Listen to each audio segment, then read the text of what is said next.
Welcome to episode 444.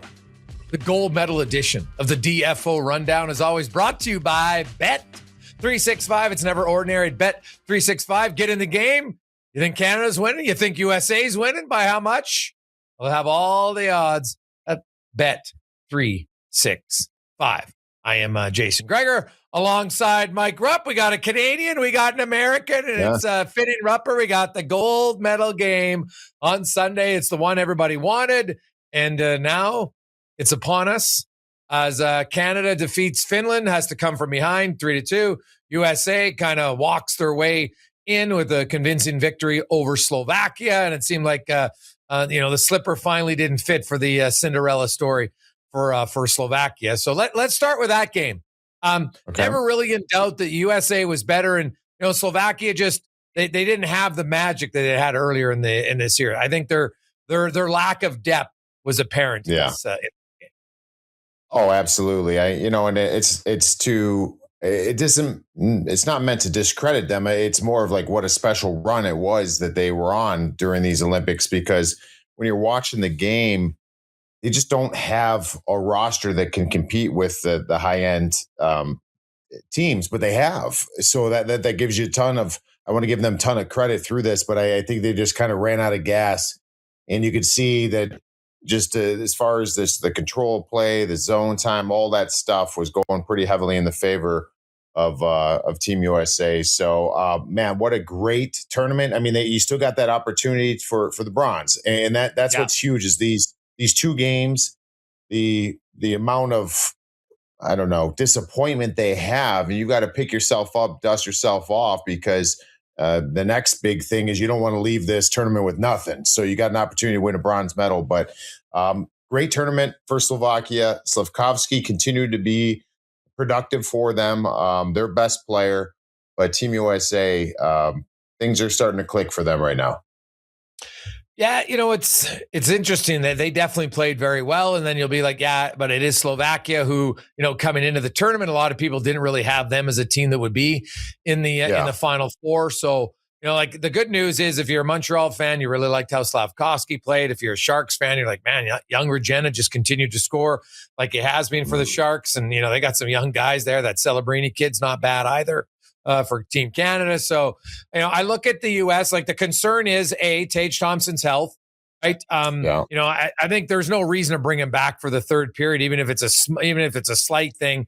Sounds like he's going to be able to play, but any injury at this point, that can be a difference. And, Tage Thompson obviously scored that great sharp angle goal. And I've been a big Tage Thompson fan. I think, when we get into kind of like a pure North American game style now, which is what I should expect to see on Sunday, you want him if you're Team USA ready to rumble. Yeah, and so that's where I think a lot of the focus is going to be for Team USA and probably the fans is what's Tage Thompson going to look like? Is he going to be able to go? And what does that look like? Because to your point, I think that this year's U.S. roster, they wanted more size, and he certainly can score. And you see that laser of a shot that he has. We all know that. We see that in Buffalo all the time that he brings, and we're seeing it at the international level. But the Canadian team and that gold medal game is going to be different. It's going to be different, and unlike anything that Team USA has seen in this tournament, and you could probably argue the same thing for the other side, but that was Tage Thompson is that one of those guys that can provide something different. So that's going to be a lot of focus on where his game is at. But I'll tell you what, man, Greg's coming into this. USA, the prelims didn't really have much of a test, so it was hard to really gauge where they're at. They had a scare against Sweden. Obviously took care of business here, but all the question marks I had coming into the Olympics for Team USA, they've answered up to this point. Now, the only dangerous thing is it's still Canada on the other side. And as an American, it just feels like the Canadian teams over time, even going to the women's, that's why the women's gold was so big for Team USA. The Canadian teams step up in those big moments. So I'm not like all fat and cocky here thinking about that game. I'm nervous. Because everything that we said that we were concerned about, the star players, the Matthews, Eichel, Hughes, not scoring at Four Nations, boom, they're all doing it. And they're all being productive. Connor Hellebuyck has been very solid up to this point, but he was very solid at Four Nations, but then he got outplayed in the gold medal game at Four Nations by Jordan Binnington. So that's the other part of it. The other thing I just want to touch on real quick is we don't know, and we can't probably fully comment until this is all done, because U.S. is usually a goal short always in these types of tournaments. But the bringing of Trocheck and Miller to that PK has been really big. It's perfect PK for them, so they fit in really well in what their role is. So you got to give a lot of credit there. Just got to do it for one more game. If they are a goal short, all that's going to get rehashed about Jason Robertson not being there, Cole Caulfield not being there, and so on and so forth. Well, and I think on the other side for Canada, if they lose, everyone's going to be like, well, you need a more puck moving defenseman.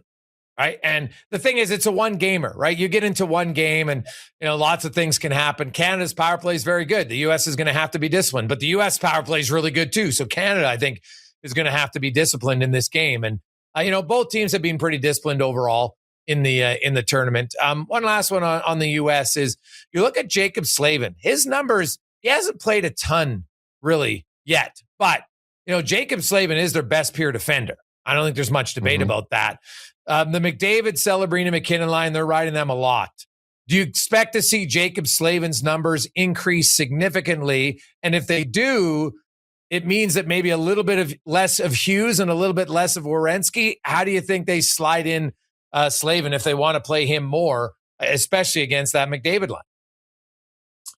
Yeah, I would expect there to be more responsibility with Jacob Slavin, because he's that blanketing defenseman that is a shutdown, one of the best in the league. And so I would expect more of that, especially if you're going to go, which I would assume you're going to go all nuclear for Team Canada with that top line, the McKinnon, McDavid, Celebrini line. Yeah, I think you want to do that, but I think you're on your toes with it. I think the staff would watch it really closely, because if they start having their way, I think you can almost counter it with you can fight fire with fire to some degree. And maybe it is having a Quinn Hughes out there just holding on to pucks, because he is the best in the NHL at puck possession for defensemen. So it's going to be a fascinating thing to watch and see how it unfolds, because it's one game. We don't have a series like the NHL playoffs. It's one game. So, I mean, you're into the first period. You'll know quickly what's working and what's not. But yes, to answer your question, I would expect Jacob Slavin to be asked to do quite a bit more. Do you foresee the Bennett, Marchand, Wilson line that got put together in the second half of that Finland game, and they were very good for Canada? Obviously, we're on the ice for the tying goal and had a lot of offensive zone time. You think we see them if you're John Cooper? Because Canada does have last change. Canada's the number one seed, right? So they should be the home team. And will we see, do you think they match up them against the Tkachuk line quite a bit? And is that a matchup the U.S. wants? Yeah, I mean, I would expect those guys to be together. I mean, that's at this point, you're looking for what's working for you recently and giving you a spark, and that team or that line certainly does that. So you've got, like I mentioned, what I believe you would do in that top line. I think most people would probably agree with that. What we saw with the top squad, but then that's another one where you just have players that are, I don't know. I'm watching that. I think Jason Demers put a post out on X, and I thought he was bang on. It's like the later that game went against Finland, it felt funny that on both teams, the Florida Panthers players were stepping up in big ways. A lot of it was defensively. A lot of it was just making the right plays. And we're talking about a Marchand and Bennett for Team Canada, Reinhart. You go on the other side again for Finland with all the the Finns that they have playing for the Florida Panthers too, with Lundell and Mikkola's out there. I mean, obviously you get that bad penalty, but it was impressive to me that these guys that win and have won at the National Hockey League level are being asked to do a lot, and they came through in a big way. So I would expect, John Cooper to lean into that line. That line was really effective. I don't know what that matchup looks like. I mean, it's an interesting one, because theoretically you'd want that line to go against the Tkachuk brothers and Eichel line. I think ideally you'd want that. And you could argue that's Team USA's top line. So it does that. You kill two birds with one stone with that. I think if you can, that's a huge advantage for Team Canada. Yeah, no, that's I look at Team Canada, the areas that, the top end, there's no line in the U.S. that matches the McDavid McKinnon. Well, no. Really, it's Celebrini, man. That kid, like that's the one. But I do wonder what John Cooper, because he started Wilson on that line, and then he went to him. The health of Sidney Crosby is obviously going to be a big storyline leading up to the game, and I'm going in with the mindset he's not playing. Then if he does play, it's a welcome surprise. I know he's going to do everything possible to get on the ice and play. I think they could use Josh Morrissey for Canada. He really hasn't played he's played 7 minutes in the whole tournament. And I think they could use him. But again, you can't play him, even though you have 7 defensemen. And Travis Sanheim, by the way, he was excellent for Canada in his limited minutes against Finland. I thought it was his best game of the tournament by far. Yeah, certainly. But, the Crosby injury kind of alters some things, because I think if he's playing, then it's easier to load up with McKinnon. If he isn't, you might think, well, geez, maybe we start with McDavid and McKinnon on separate lines. We can always go to it and just see if maybe we can get more guys into the game early on. I'll be curious to see how John Cooper approaches it, right? Because, they had McKinnon with Horvat and Jarvis, and, the Suzuki, Marner, Stone line, which was very good when Crosby left against Czechia, was kind of quiet against Finland. Now they had the one good chance for Marner in the third period, and then Hagel, didn't get to play a ton. He was the guy who got, forced out of the lineup, which is going to happen. Sam Reinhart, funny enough, isn't playing a ton either, but no one can accuse John Cooper playing favorites because his own guy played like 7 minutes. It is the gold medal game. And, I think Cooper is not afraid to go with 9 or 10 forwards. And I think it's probably going to be the same for Team USA. Today against Slovakia, they didn't have to, right? They were never in trouble, but I don't think that they'll run Quinn Hughes 27 minutes easy if they want to on the back end. And how much of a difference maker do you think Hughes is? Because he wasn't there last year for USA in the whole tournament, but definitely not in the final. How much of a difference maker do you think he'll be on Sunday? Huge. I mean, he's there. I would argue he's been their best player overall in this tournament. Even if what you're seeing on your screen, there's 7 points in those games. Like even if you take some of the points away, it's not even. I mean, he obviously had the monster goal against Sweden, so that was the biggest, I guess, mark of the tournament for him. But just the way he controls play, gets everybody involved, moves the puck up ice, and I mean, he's enormous for this team. And I would expect him to. He's their best defenseman. He is. I think everybody would say he was number 2 in the world coming into all of this. And I would even say that since he's even made his move over from Vancouver to Minnesota, it's opened up a lot of people's eyes. Where I think that I still have Cale at number 1. Cale is still the best defenseman in the world for me. But I think that gap is a little less than maybe what I thought it was, and maybe a lot of people think it is as well. So Quinn's you're gonna play the wheels off him. But it's a fascinating thing to follow that you're talking about with John Cooper, because you got the same thing with Mike Sullivan on the other side. Is I would say spread the wealth if you're Team Canada. If this is the NHL Stanley Cup Finals and you're getting into a series and you're without a guy like Sidney Crosby, and all right, well, we're going to have a hard time winning a 7-game series here if we don't spread the wealth a little bit and get all lines kind of going to some degree. This is one game, so I don't know, man. I don't know what you do. Do you sit there and just say, hey, because what we saw late in that game, we saw the game against Finland, like it was every other shift with McDavid. Hey, can you do that for 60 minutes? Like, I don't know if you can't do it to that degree, but that's going to be something to follow. But I think, you do. It's one game. I think those guys won it that way. And you're going to get them out there and play the wheels off them as well. Yeah. Well, the one thing, Quinn Hughes hasn't played 1849. That the time on ice we saw, that's incorrect. He's leading the whole tournament. He's playing almost 22. He played 1849 in the first period, probably. yeah. So no, he's playing a ton of minutes, but he is. I think the gap between him and Makar is very. But also, Zach Werenski doesn't get the love he probably deserves. No, I think if he was in another market, I think Zach Werenski has been just as equally good. And Zach Werenski, he doesn't like now that Quinn Hughes, like, hey, Kaprizov, there's no one like that in Columbus. There's no one like McKinnon in Colorado either. That's the one thing Werenski doesn't have, and he's still pretty dynamic. And I'm very fascinated to see the matchups that we get from these two coaches, right? Two coaches who know each other, two coaches who have lots of, they know how to win. They've all coached in the big games. So I'm not sure there's any real advantage coaching wise to these teams. When it comes to forwards, I think Canada has the better top end. USA is getting better production. And the one guy, Rupper, and you talked about it going in, you had concerns, Jack Hughes. So far, Jack Hughes has really stepped up in this tournament. He's probably maybe being the most improved American from the Four Nations team. Yeah. Oh, yeah. And I would assume that was a chip on his shoulder coming into the season, too. Because if you remember before he got his injury, how great he was in the early stages. We know the Devils won 8 games in a row. They seemed to be the class of the East in a lot of regards. And Jack was a huge factor in that. So I think Jack knew he had something to prove. I mean, look how this tournament started. He was figured in on that fourth line with JT Miller and Brock Nelson. So he came in, I think, in that first game when he had, I don't know what he had, a goal and assist maybe in the game, or he got on the board offensively, but he played pretty limited minutes, and quite frankly, even to the degree right now, he's not logging a ton of minutes. So if you're Mike Sullivan, he's cooking right now too. So you got Quinn on the back end, you got Jack up front, who's kind of leading the way in a lot of offensive facets of the game.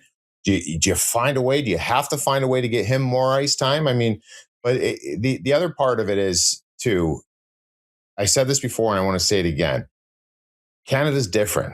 So the guys who've had success up to this point, it doesn't mean it's automatically going to happen against Team Canada. Like, it is a different animal. Like, this is a different team. This is different players. Like, and you would probably say the same thing for Team Canada. Like, this Team USA is different from anybody else that you've played. I thought the Finns early on in that game really good at clogging the middle of the ice, but as you could see the game go on, I mean, the Canada was a far superior team, and they took over the game. Yeah. It was just a very close game. I give Canada a ton of credit for the resolve they had, kind of being patient. But yeah, I don't know, Greg. It's going to be something that's going to be very interesting, because I think you got to try to get Jack Hughes more ice time. I think Dylan Larkin, you got to try to find a way to get him more ice time. Like, these are guys that are cooking for Team USA.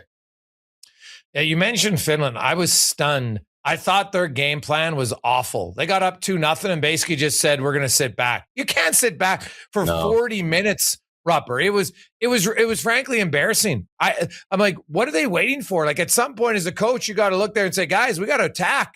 Like, they were barely forechecking. They were barely pressuring. They were allowing Canada to get out of the zone easy. Basically, you're sitting back on your heels over and over and over again. And that's a recipe for disaster and failure. So, and I love Teemu Selänne's passion online, but that's a high stick to Nathan MacKinnon. I don't think there's much debate on that. I caught him right in the chin. Like, they're like, well, it was away from the plate. He sold it pretty good. He did sell it pretty good. It was a penalty, but I think if you really wanted to argue, you could have argued that it should have gone both ways and you should have gotten embellishment. But if that stick's touching my mouth, I'm whipping my head back too. Are you kidding me? Like, it hit him in the face, so it is a penalty. Oh, yeah. So I get what you're saying with Teemu Selänne.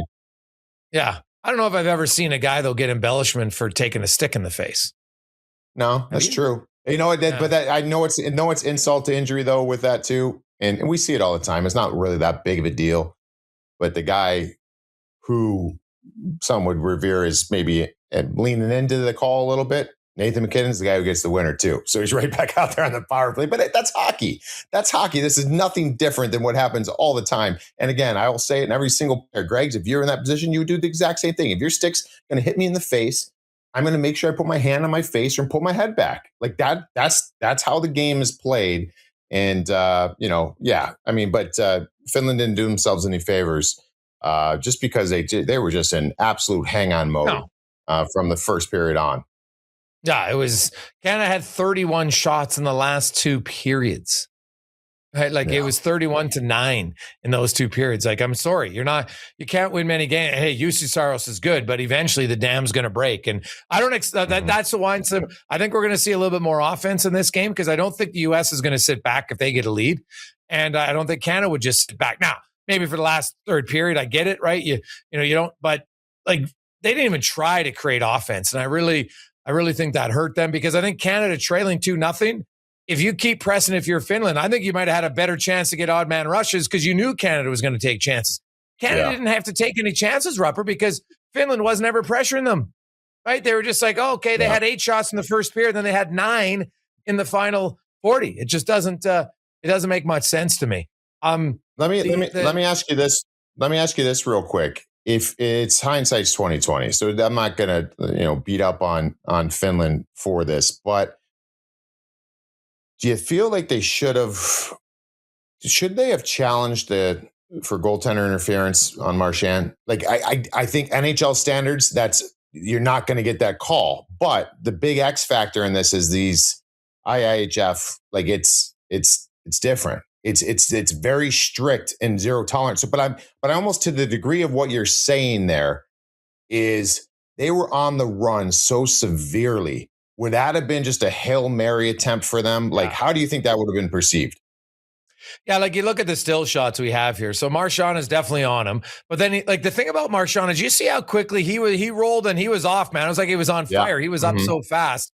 Smart play, because now he's off the goalie. He's not touching him when the shot goes in. I thought Haula, like if you look at that, like Haula's pushing him. Now he's not pushing him that hard. Him, but when you shove the guy, I think it was smart, because if you challenge that, not only do you lose it, now you give them on the power play, and their power play is damn good.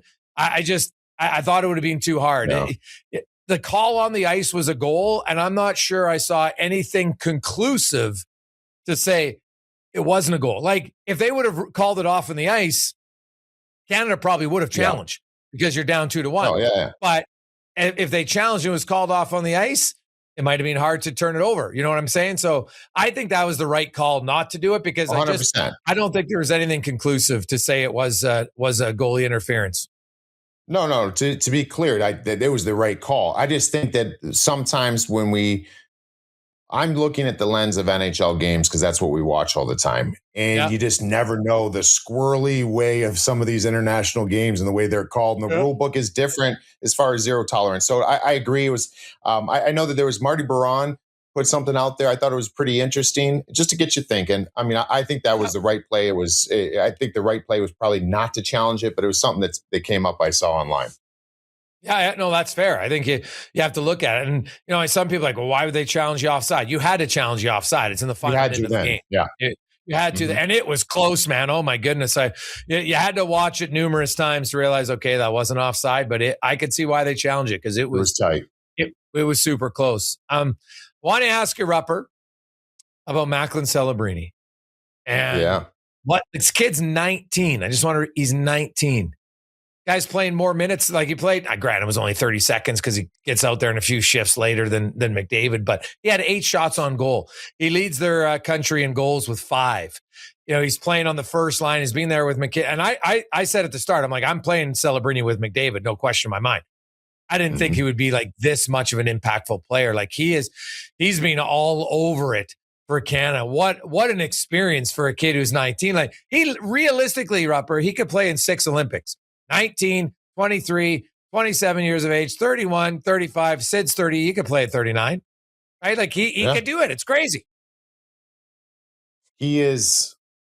I've said it and I'll say it again. And I know I've said it on you with you on this show. If you went back to his NHL career starting, so what would that be? Like the last, 18 months, let's just throw a number out there. We don't even need to go that far. Let's just go to the before the season started, like September. So we rewind, 6 months from today. The idea, and you and I were talking about all year, we're doing our updates on what the roster is going to look like, and it was always like, hey, we should keep one eye on the future, and you should bring a guy like this. This should be a guy just as a sponge. Have him there as a sponge. The season starts, he's in the MVP conversation from the get-go, and all of a sudden you're like, oh, he actually might play. He might have to play in one of the 4 lines. And then you get to the point where they're going over to Italy and you're like, yeah, he's going to play a significant role. I could see him. He might be the best player. Like, and it's Connor McDavid's been incredible. Like they've had a lot of incredible efforts, but this is a 19-year-old kid who is in that conversation. So just the fact, the trajectory of him in the last 6 months of being like, hey, bring him along because he's the future of Canadian hockey. He's today also. And I think he's been so fun. And Greg's the big thing too. It's like, he's not riding anybody's coattails. He's playing with those guys. He's a lot of times keeping plays alive that would probably be going the other way. Like he's fascinating to watch. Oh, he is, man. San Jose Shark fans should just be ecstatic that this guy's going to be there for a long time in San Jose, and he's going to. The Sharks are going to be back in the playoffs sooner than later. I don't think it's going to be this year, but with him and Will Smith, and they still need a few other pieces around him, but he's going to be that good, man. And he will. What this does, Rupper, is some other free agents like Tyler Toffoli raves about him, right? Young guy, loves him. Yeah. You'll have other free agents like, hey, wait a second, I'm going to San Jose. Oh, geez, I can play with this young Celebrini kid. Sign me up. Well, I mean, they're going in the right direction. So let me just throw this out there too, because the conversations with the whole Panarin where he was going to go, that was a destination that I believe Artemi Panarin and his camp were thinking about. And if Macklin Celebrini's not there, or to this level, you think Artemi Panarin's considering going to San Jose and signing an extension? You know what I mean? So this is just an example of they're going to start getting more and more shine on players going there via free agency or whatever the circumstances are. What do you make of the Hellebuyck Binnington matchup? I was going to say it scares the hell out of me, but that, I don't know, it was kind of like a pun there, but it scares the shit out of me, man. Like, to be honest with you, like, I don't know, because both guys have been really good.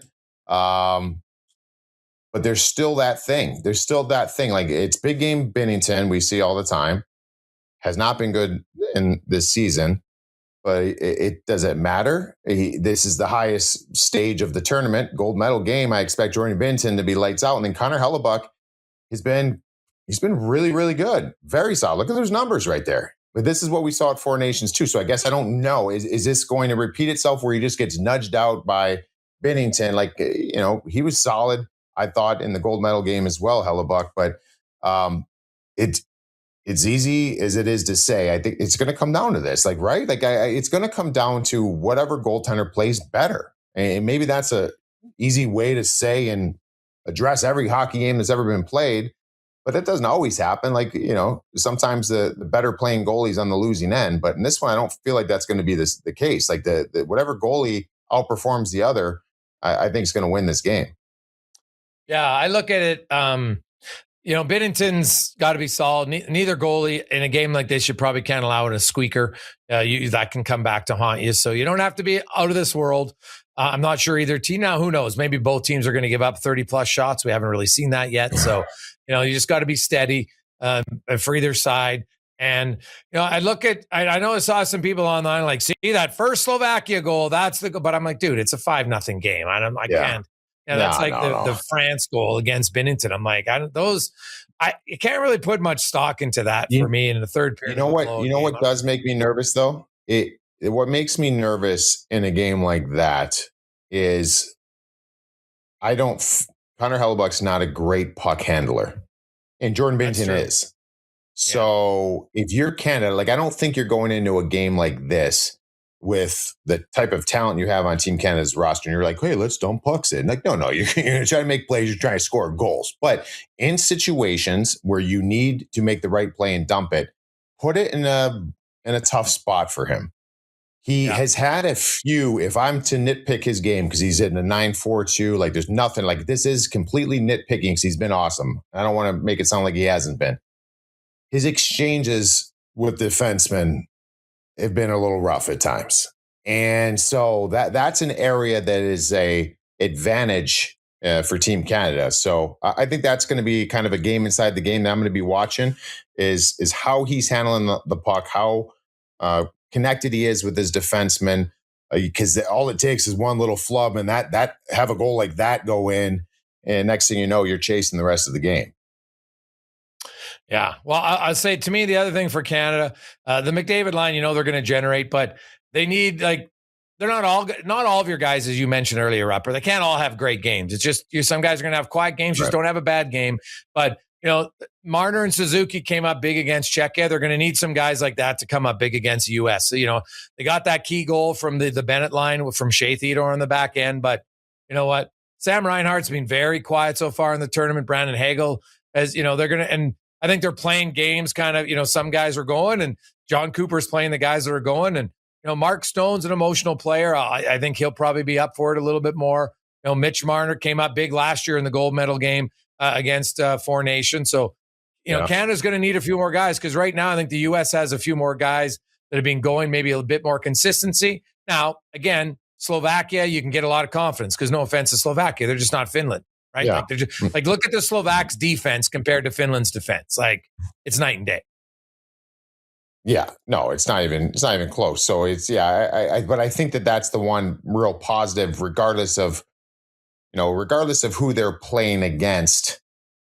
The one thing going for Team USA is they've got some dispersed offense, and it feels like it's coming from a bunch of different areas. So, but I mean, if you're looking at that roster on the screen right there with Slovakia, like it's a different roster. Like you will feel the game better against a roster like that. It's just how it's going to be. So that's an area where Team USA has an advantage going into the game, because I still think, and that kind of was what we said at the top of the show, is you've got kind of two lines that are playing pretty well for Canada going in. You're going to need something from the other ones, but that's where this gets really fun too, because the team that Canada built, all the guys are clutch.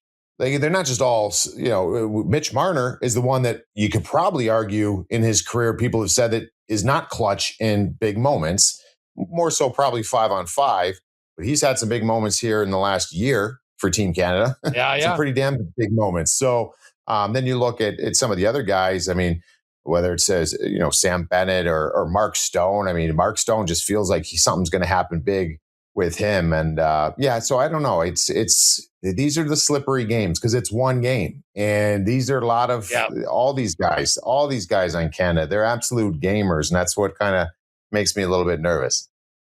Well, that's what, the thing I love about the Olympics is the world's watching, and in every sport, like you think about it, you're a speed skater and you've raced that race so many times, but now it's one time. You can be the fastest one, right?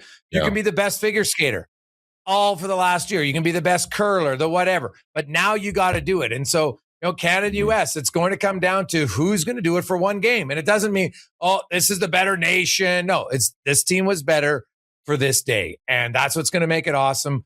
Before I get to Pat, I do want to talk, the U.S. women, Hillary Knight, that's a great ending to her career to score that goal. I'll give Canada credit because the U.S. I thought were going to blow them out, Rupper. They've blown them out in their previous 5 games. They blew them out 5-0 in the prelims. They outscored them 29-7 in their previous 5 games. And I watched 2 of them in Edmonton, and it wasn't close. Yeah. And so I was surprised that Canada kept it that close, to be honest. And in a weird way, it's probably good for them to lose, because if you win that game, you can convince yourself, you know what, our decisions were good, because they made a lot of wrong decisions. They didn't bring a very fast team. They brought an older team, and I give them credit. The ladies gave everything they had. I never blame the players, but I don't think management's decisions were great. USA, they had their veterans like Hillary Knight and stuff, but they brought in a lot of youngsters, right? And their youngsters got great opportunities and great experiences, and that's going to help them. And, there was a case of, I thought the best team ultimately did win. And because they were the better team for a long time, but for one game, man, they were that's how close it is. They were 2 minutes away. If Canada scores on that power play in the last 5 minutes of the game, it's good night, Irene, right? The States aren't, they're just emotionally gutted there. They're not scoring 2 goals in the final 4 minutes of the game, but their PK came up huge, and then they score. And then, what a play by Keller in overtime. Great outlet pass too, but you know what? Kudos to the USA women. They were like, to me, they were expected to win, and they took care of business. Like, my only complaint really is that it's the most predictable event in the Olympics. And I think the women would tell you they'd like to be in a tournament where they would have to scratch and claw in other games. Because right now it's like, hey, you just got to get to the gold medal game. And then it's, it's all you lose in the prelim round in your head-to-head matchup. It really doesn't matter, right? It doesn't really matter. Yeah. Whereas, in the men's, I don't know, it takes a while, because, hey, you can go back to the early days of the Olympics, and it's really like 2 decades isn't that long when you're talking development. These countries like the U.S. and Canada started so much ahead of everybody that while the other bottom teams are improving, well, so is Canada and the U.S. still improving. So it's going to take a while. Like, the men's game has taken decades to get some of these other countries. And like, look at Slovakia. They had a good run, but then push comes to shove, and they can't shove back because they have 3 NHL defensemen on their roster. None of them are top pairing defensemen, Rupper. And, probably, you look at a realistic, well, Cernak's a legit second pair, and, Nemec probably close to a second pair. Farabee, maybe he's a number 4, probably number 5 on a good team, that they're still a ways away from really competing. Yeah. They can have a one game off and surprise you. And so that's the only thing I hope the PWHL now, with more Europeans playing in it, right? And that should help them long term, because it'll just make the tournament better. Like if you would have Canada and US in the final, great. But if you had them having to sweat it out, like USA men, they got to beat Sweden in overtime. Canada's got to win in overtime. You know what? You had 3 overtime games to get to the semifinal, and that I think it's better for the tournament.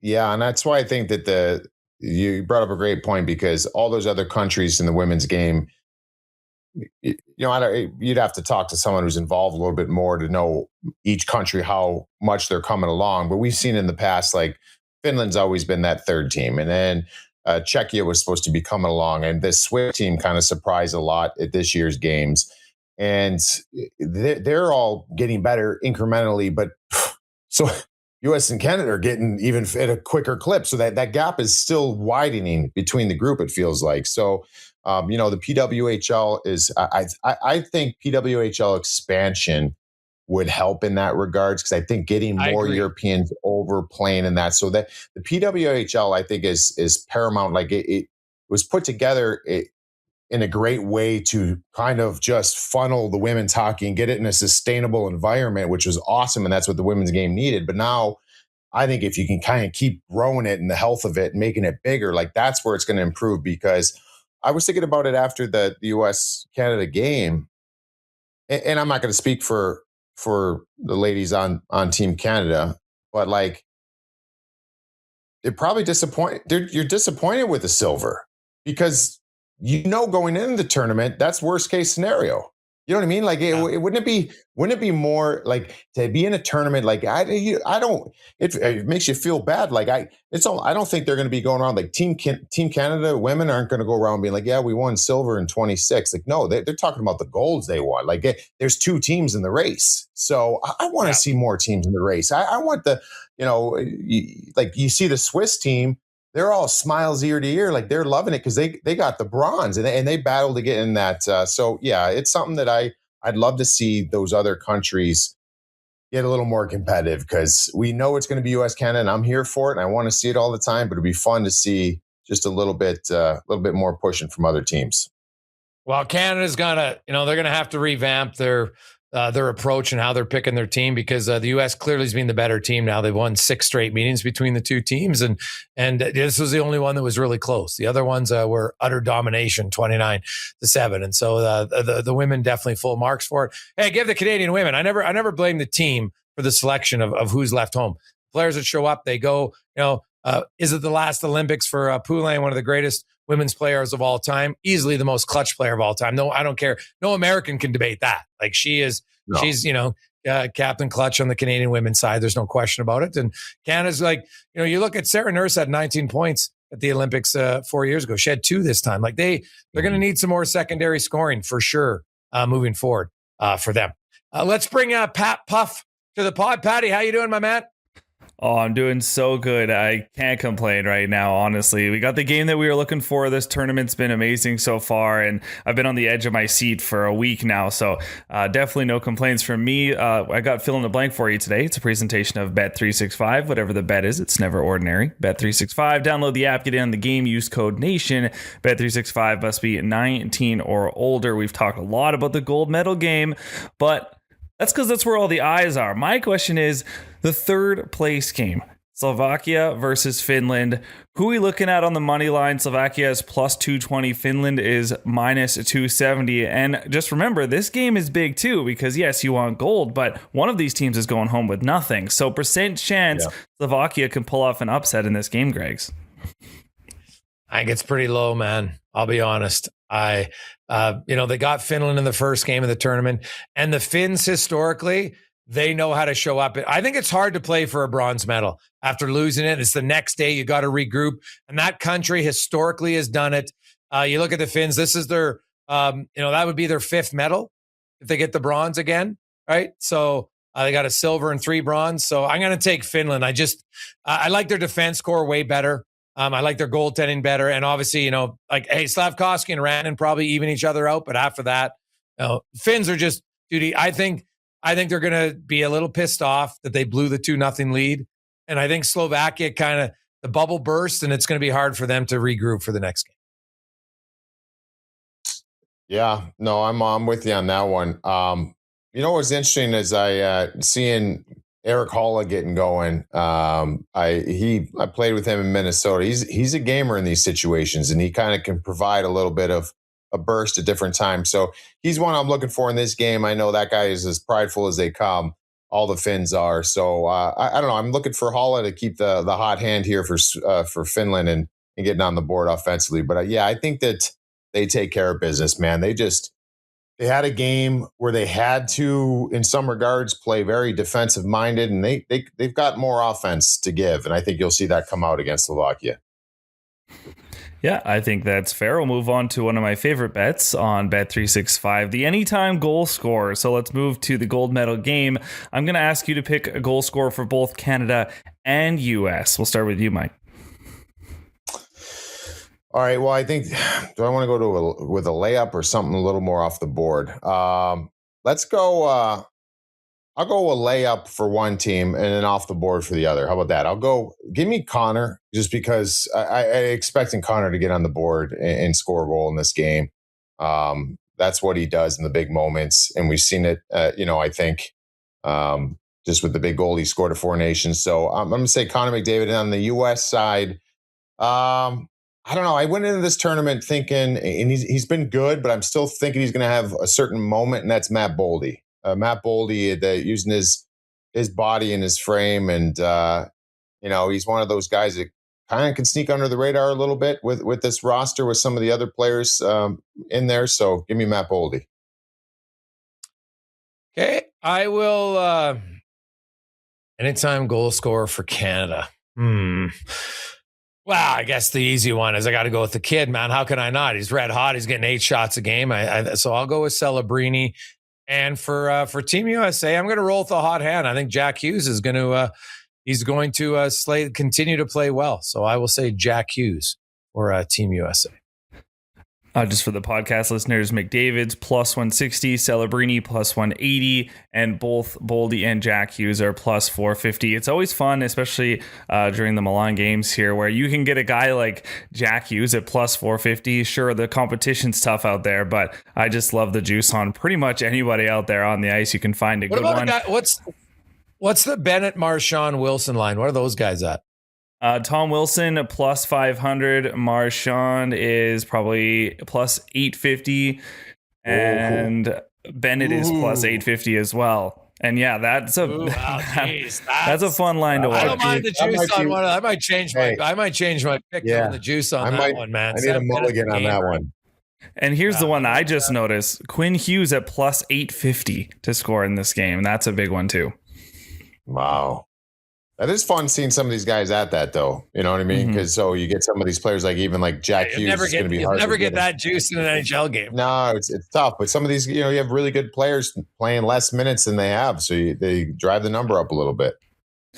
Yeah, I agree. So that's a fun one. You can take a look at it on Bet365, and this will be a 2-part question. The line for the Canada-US game is 5.5, meaning you can bet there'll be under or over 5.5 goals.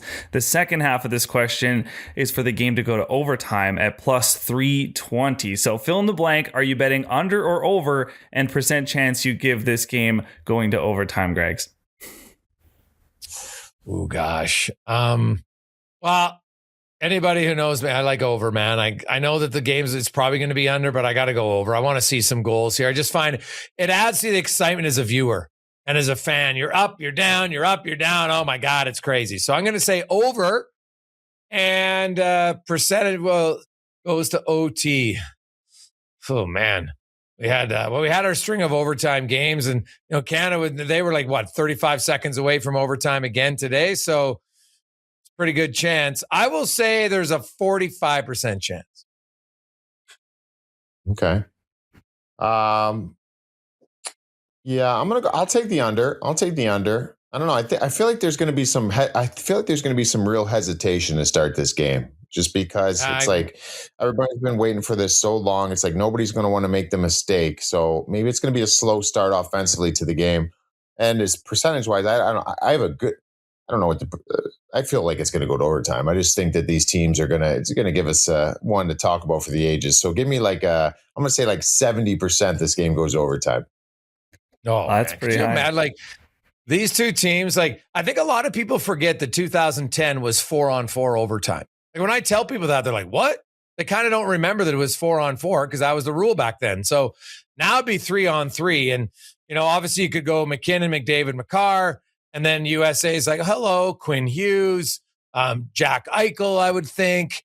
And like, I don't know, who else would you start on 3-on-3 for them? Like, I don't know, but it would be, man, the firepower on both teams in 3-on-3 is just off the charts. Yeah. Like, it'd be crazy to think how long it could go.